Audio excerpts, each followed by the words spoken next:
gather for many reasons when we come on Sunday morning. Some of us gather to make sense of the events of our lives and in this world.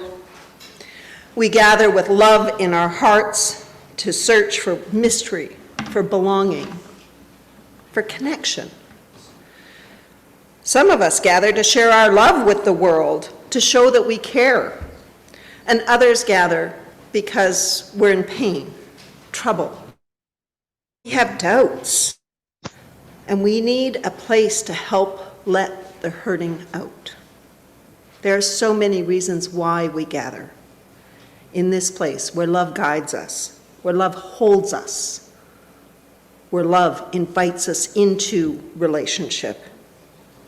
And a particular welcome to those of you who are new to our community.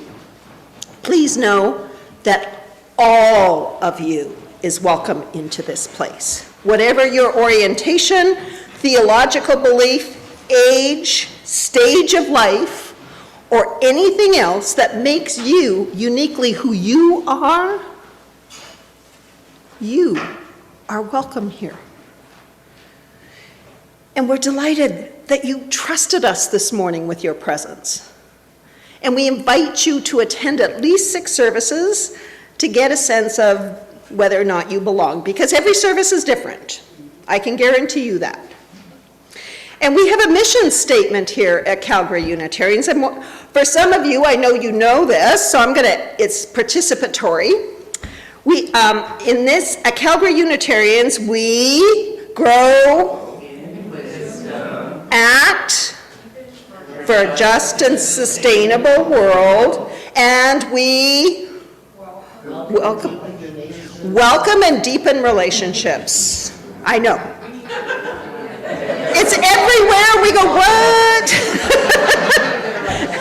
Today, we're going to focus in on this deepening relationship aspect of our mission statement. And as part of living into the welcoming and deepening relationships, we take time each Sunday to acknowledge the many ministries of this congregation and that they take place on the land of the Mohkinstsis, or the city of Calgary. This treaty brings us into relationship with the people of the Blackfoot Confederacy. These are the Siksika, the Piikani, and the Kainai First Nations, as well as the Dene First Nation band, the Tsuut'ina, and the 3 bands of the Stoney Nakoda First Nation, the Bearspaw, the Chiniki, and the Goodstoney. Mohkinstsis is the Blackfoot name for the place where we are located, and it's also home to the I can practice, and when I get up here, Atipsawa Métis government of the Métis First Nation within Alberta, and that's districts 5 and 6. As treaty people, let us remember the importance of this relationship in the Indigenous ways of knowing we exist by the grace of relationship with each and all of the beings on earth. People have been existing in relationships on this land for over 9,000 years. So this is one of the ways in which we begin to open ourselves up to different ways of knowing and being. Our chalice became a symbol of our faith through the work of the Unitarian Universalist Service Committee in World War II. It was a symbol of life-saving safety and refuge for those fleeing persecution in Europe. In these days, when it seems as if hatred is on the rise yet again, in the rise and fall of humanity, we light our chalice. As we do so, we invoke the love that called people to put their lives at risk to save others. May we be vessels of life-saving welcome. And today we're talking about reflections on Montgomery and how coming together on a single issue can make a difference. And so, of course, today with the children and youth, we're going to practice working together because it's a lot harder, as many of you know, than we think it is. I think some of us reflect back on group projects from school and think, I hate working with people. That's terrible. And so today, we're going to hone those skills. And so the kids are going to be doing a puzzle together, then they're going to be building a fort together, and then they're going to be doing a treasure hunt that they can only succeed by working together. So we're very excited about that. And also for all of you, you might wonder, how can I hone my working together skills? Well, of course, I have a story for all of you. And it's called We're Better Together by Eileen Spinelli. It's a book all about community. We are better together when we play. We take turns on the swings and we play circle games and tag, and together we have more fun when everyone joins in. And the fun's coming up. There we are, we're having lots of fun. And we're better together when someone spills. We get paper towels and the mop, and together we can clean up as quickly as we can. We're better together when our neighbor is sick. We bring over soup and feed her cat. And together we show how much we care. We are better together when something is lost. We look everywhere, under the table and behind the chair, and together we search until someone says, "There you are, fuzzy blanket." We are better together in arts and crafts. Each of us is better at different things. Some are good at letters, some are good at drawing, and some are good at painting pictures. And together we can create a masterpiece. And we're better together at making music. When somebody beats the drum, when somebody blows the horn, and when somebody shakes the tambourine. Together we play a song that gets everybody moving. And we're better together when we clean up by the water. We can pick up cans and plastic bags and other litter, and together we can make it safe for all the ducks and fish. We're better together when we see people who need help. We can pick up a teddy bear, a rattle, and a book, and together we send our neighbors on their way. And we are better together when it's thundering, and we huddle under the kitchen table, all cozy and snug.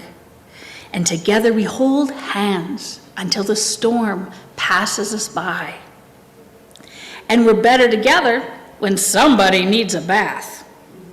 We all help fill the tub with sudsy bubbles, and together we wash and splash until we are all squeaky clean. And we're better together when it's time for sleep. Even though we're in our own beds, we are joined in our hearts.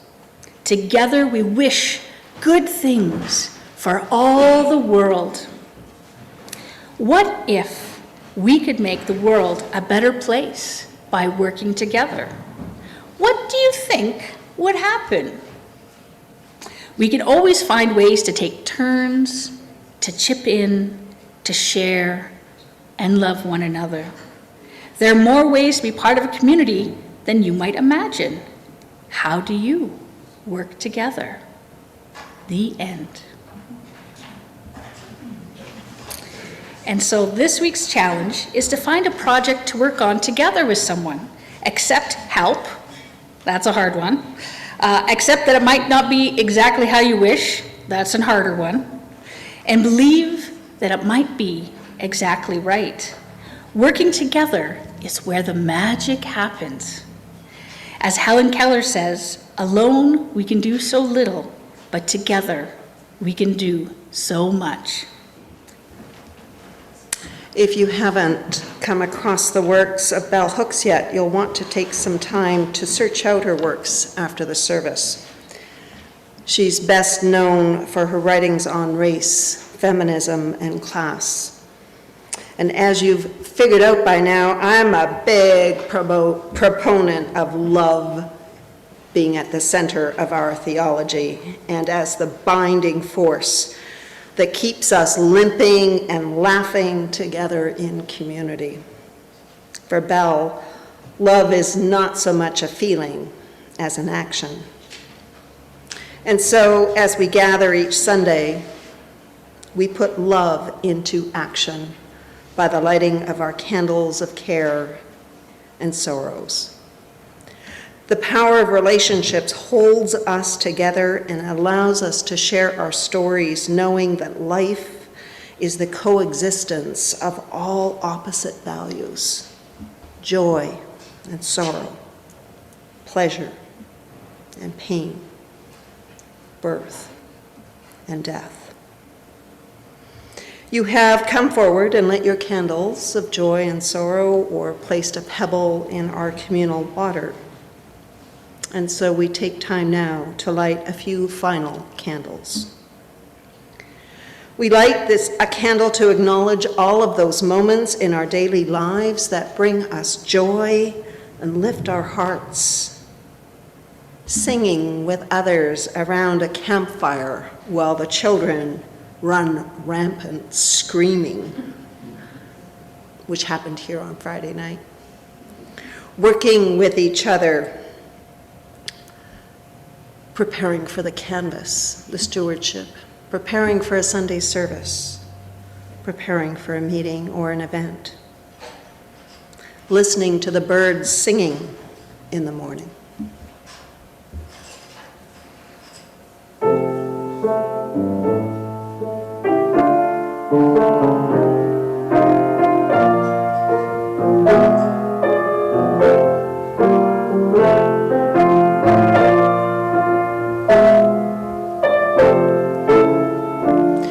And there are sorrows that we all hold, and in recognition of that, we light a candle to remind us that we are not alone.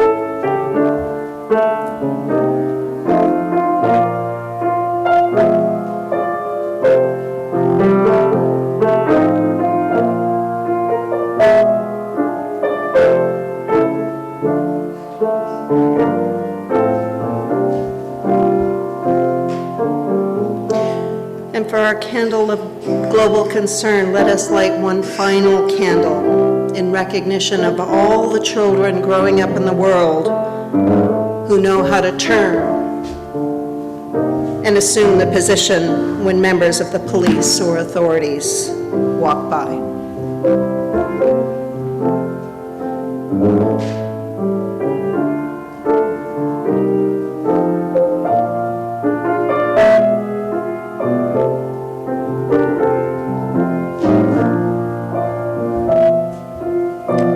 Together, we are one community, held in love.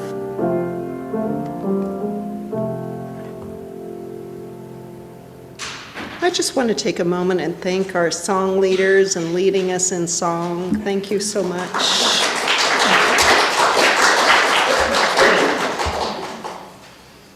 It takes so many people to do the things that need to happen on a Sunday morning in the life of the congregation as a whole. And I have to tell you that it's truly an honor and a privilege that you come together each Sunday and that you listen to the words that I have to share with you. I see this time together as a conversation. So you might find I refer back to things that I've said in previous weeks, and it's a little bit like that today. But you see, in this way, I get to share with you what I'm wrestling with, or what's striking me about a particular situation, and I don't have any answers. I have to tell you that, I don't. Perhaps I might be able to give you some guiding questions to think about, or some words to ponder as you go through your week, but never answers. And as always, I invite you to engage with me in conversation after the service, or you can make an appointment with me. I'm always open to hearing your points of view. So last October,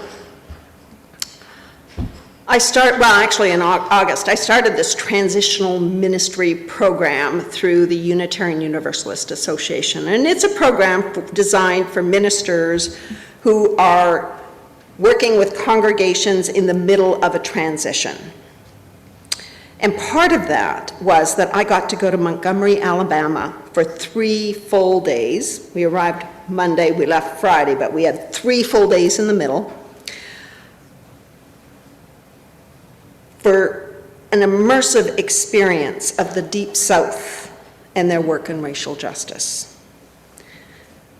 We heard from ministers who were actually in Montgomery working on the ground. We got a chance to go to the Rosa Parks Museum, and that's what I'm focusing the most of my talk with you about. We also went to the Southern Poverty Law Center. We did a bunch of stuff. But I have to tell you that as a Canadian Unitarian Universalist, who is really quite well-versed working across the border, doing US-Canadian cultural stuff, I had to wonder what this was going to be like for me. And I vowed to myself to keep an open mind and to really dig into how I could make this a useful experience, not only for my ministry, but for you as a congregation, in terms of the way I minister. In short, I wanted to be sure that I could bring back and share any nuggets of inspirations or wonderings that I had with you. So no answers here, just an honest reflection of where I'm at. And we began our time together with an introduction to Adrienne Maree Brown's concept of an inch wide, mile deep. Now, many of you in the business community have heard this before, because it's basically this idea of finding your niche market and then digging down so deep to build up your knowledge in that area, that's that mile deep thing, that you know it like nobody else's business. Adrienne Maree Brown's concept is a little different. She encourages us to avoid the temptation to plunge into accomplishing tasks in so many different areas based on the very real needs of those around us. And isn't that kind of how we feel a little bit? Oh, these people are hurting, so let's do this. Oh, but these people are hurting. Oh, let's do this, and let's do this. And sometimes we end up being so wide that we actually end up not doing much at all. So Adrienne Maree Brown invites us to move into a worldview that is based on relationships, going deep into relationships. Now, you've already heard, we have that as our mission statement here. That's very important to us as Calgary Unitarians. But when Adrienne Maree Brown says that when we take the times to do that, that's actually where transformation can happen. It's actually where we can enact real change that makes a difference in the world. And I'm going to give you 2 examples of that came to me during my time. So we got this whole talk about Adrienne Maree Brown going, don't go a mile wide, but go an inch deep. And with that concept, okay, everyone go off to the Rosa Parks Museum. So we went off to the Rosa Parks Museum. So many of you know that Rosa Parks was trained in civil disobedience and was an organizer and activist for most of her life. Her arrest on the bus was simply because on that one day, she was tired and had enough. She had years of training in the background, but that particular day she really was tired and she'd had enough.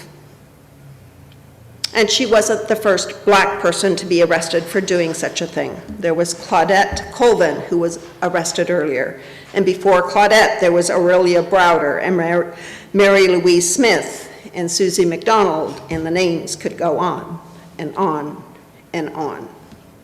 It was commonplace in that time, and it continues today, that many Black people were and are arrested and killed in response to mistreatment.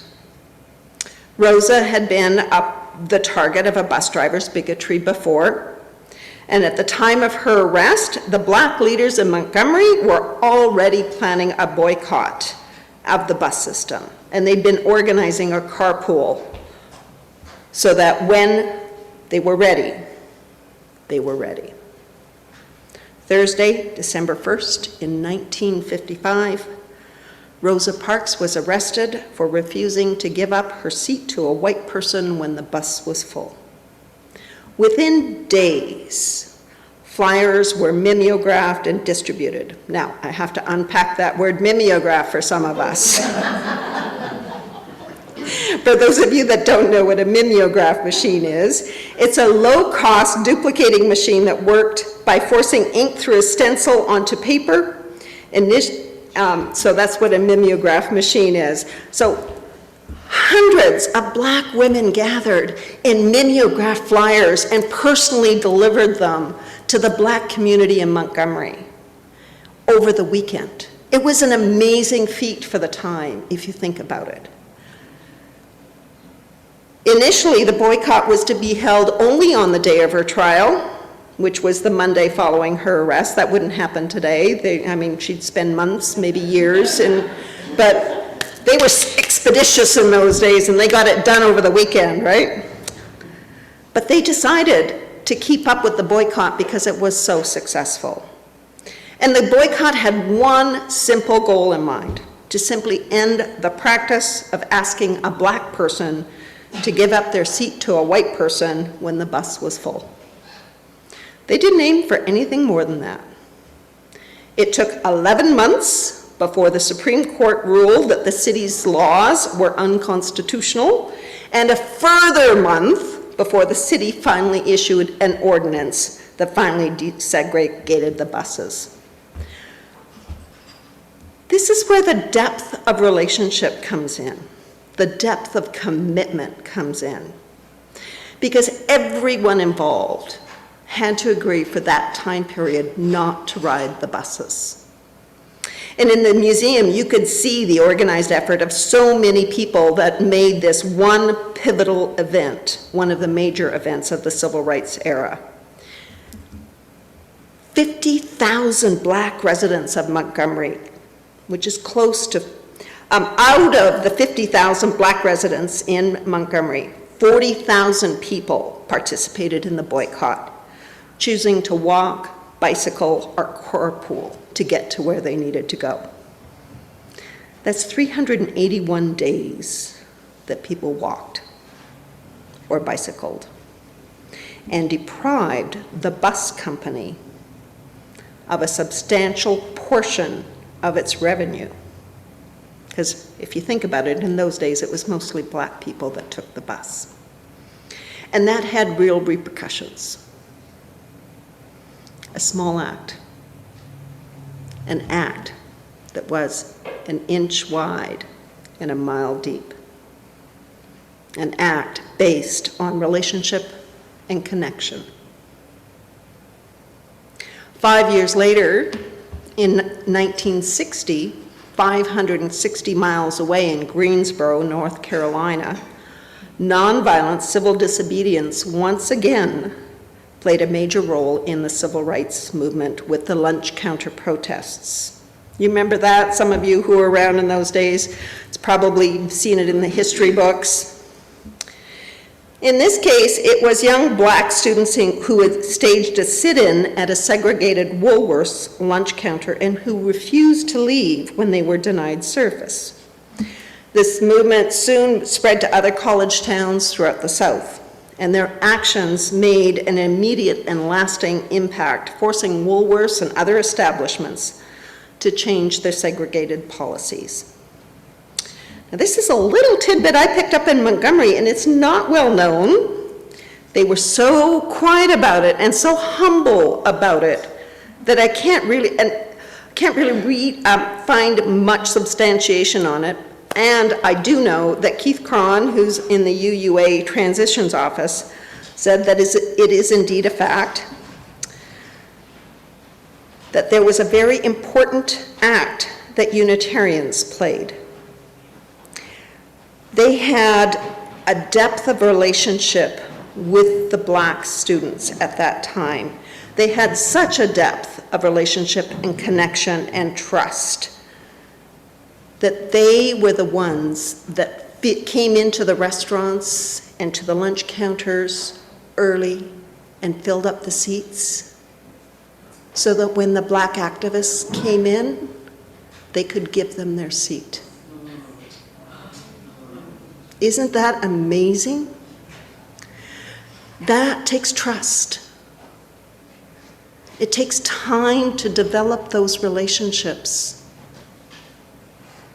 I get shivers when I think about it.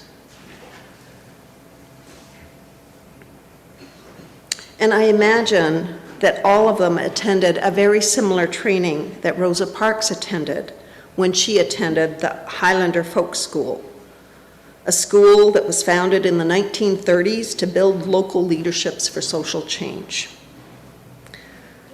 So the thing I'm taking away from that time together is that thought of the depth of relationships.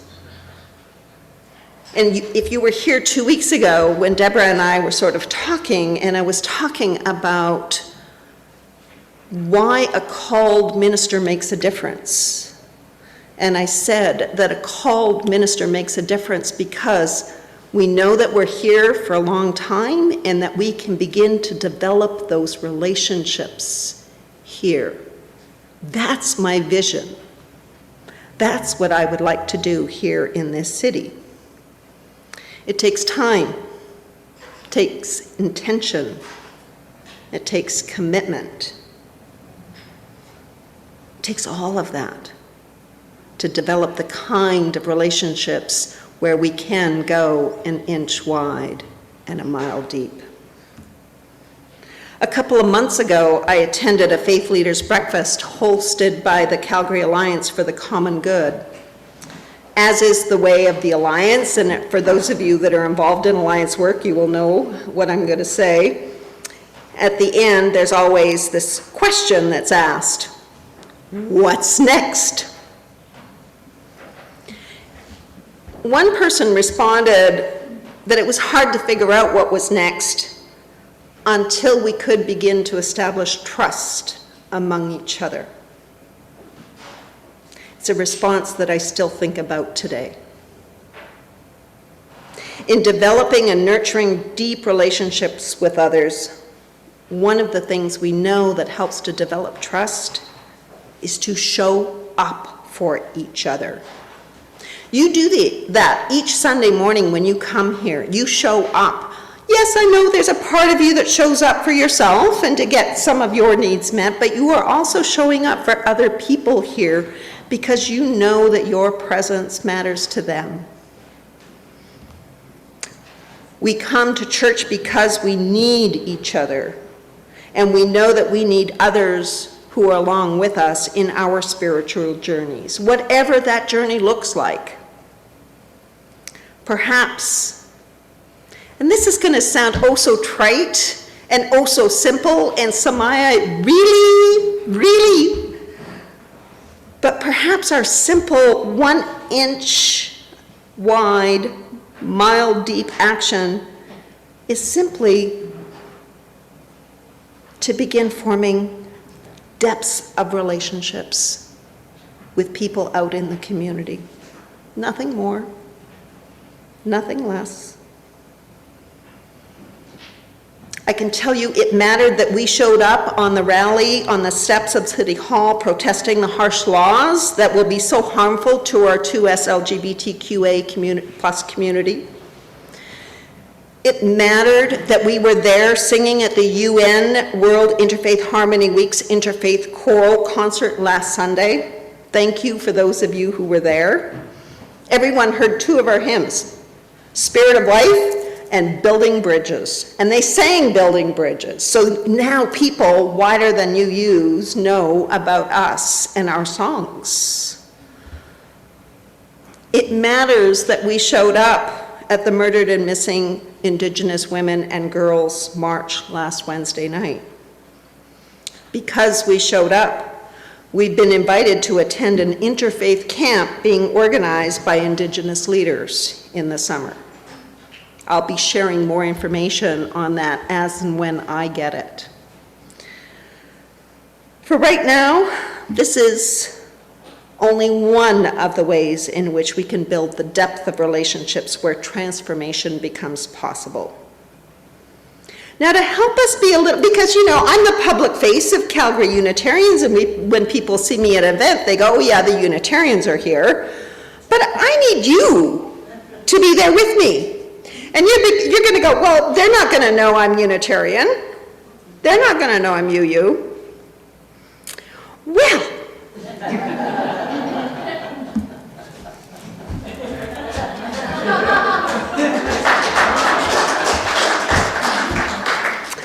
thanks to some hard work that our administrator, Chris, is doing, we are going to be forming a relationship with an ethical printing company here in Calgary. And, okay, so I've been a UU for a long time. I know how this stuff goes. Let me just go back. Okay. Whenever we try and get people to wear a t-shirt together, the same kind of t-shirt, I hear this. But I don't like the color. That color doesn't look good on me. No, it doesn't. That style of t-shirt, and I would say this, I've said this myself, that style of t-shirt just really doesn't work for me. I'd much rather a woman's fitted one. I don't wear t-shirts, but if you could get hoodies, I would wear that. Or I'd wear my baseball cap. So guess what? We're forming a relationship with a printing company where you can go in and say, hey, I want a Calgary Unitarians logo on my baseball cap, on my child's onesie, on my granddaughter's onesie, my grandchild's onesie, on whatever it is, you name it, you can go in and get a Calgary Unitarians logo put on it. Whatever color you want, whatever style you want, we'll be putting that information into the e-news, and then we will have it around. Is it Monkey Mind? Yes, Monkey Mind. You might want to Google them and just check out what they've got. We're going to be, hopefully, they're going to have our logo, so you can go in and, somebody said, well, I would get it with just that logo, but not this logo. Whatever you want, you do it. You do you. The thing is, we want you to get one, and we want you to wear it when we show up. We want people to know that Calgary Unitarians are there. Where am I? I lost my script. I'm here with you. That's all that matters, right? Because we're already beginning to show up, and you will see invitations in the e-news. Join Reverend Samaya at, join us at, because sometimes I might not be able to make it, but other people will be there. Wear your bling, be proud of being a Unitarian Universalist. You don't have to say anything, in case you were wondering and worried. You don't have to represent us in any particular way other than, you know, just be on your best behavior, which we always are at things like that. But it's really important that people see that we're there. It's really important that they know that we're there.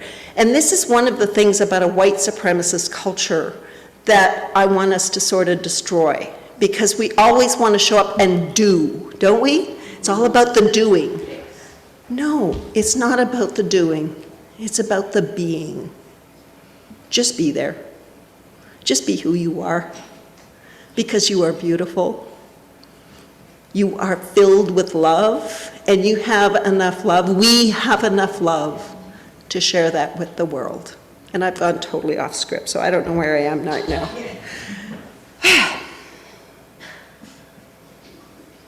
Will you come with me to that place? To tell you that within each of your hearts there is a most glorious light. Go forth and let it spark.